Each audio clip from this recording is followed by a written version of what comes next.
city was alive, but not with the light that welcomes the naive.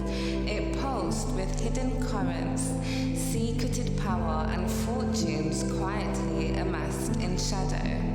I walked along narrow alleys where traders whispered in coded languages, moving silver, spices, and whispers that would never appear in official ledgers. This was a world of ingenuity, of survival, of rebellion carried out through wealth and knowledge rather than muskets or fire. I was introduced to a man named Kwesi, a merchant of African descent who navigated the European trading ports of 18th century West Africa and the Caribbean with astonishing skill. His family had been enslaved generations before, yet he moved as though the chains of history were a lesson, not a sentence.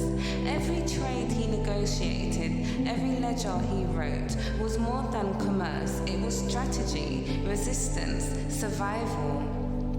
Kwesi's warehouses were labyrinths, filled with barrels of sugar, rum, and goods labeled in foreign tongues.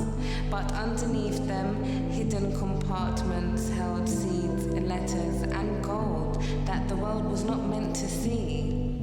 He whispered, "Fortunes are not only in wealth, they are in knowledge, in networks, in the courage to see opportunity where others see only oppression."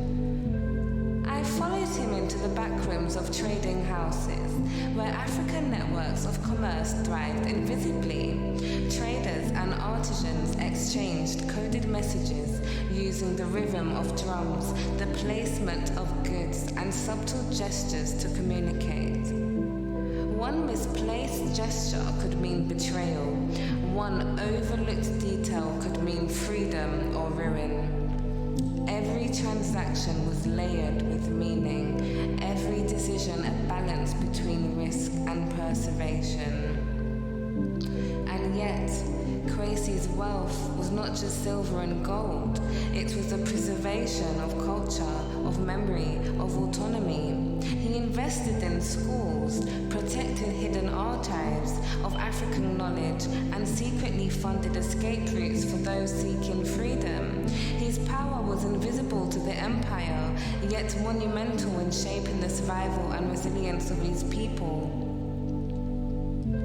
The air was thick with incense in his private chambers, candles flickering against walls lined with maps, letters and symbols.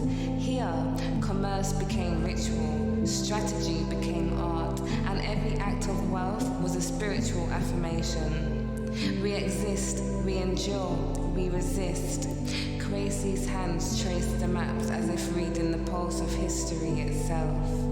The empire measures only what it can see, he said, but history, spirit, and legacy are hidden. They are ours to protect.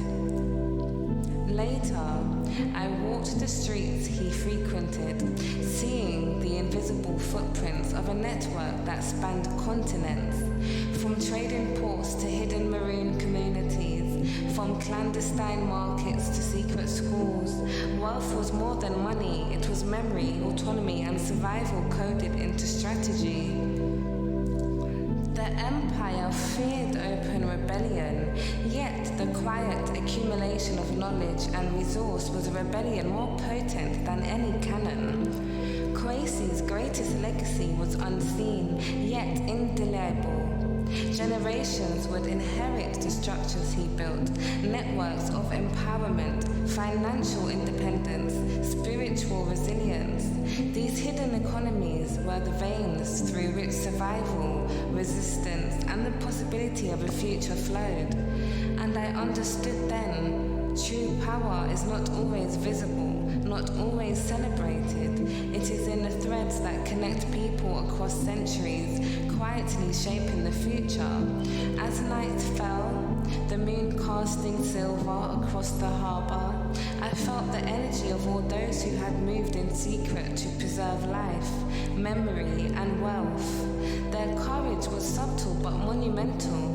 The networks, rituals, and sacrifices of the unseen were converging now, a force that would rise in the next chapter. culminating in revelation, truth, and reckoning.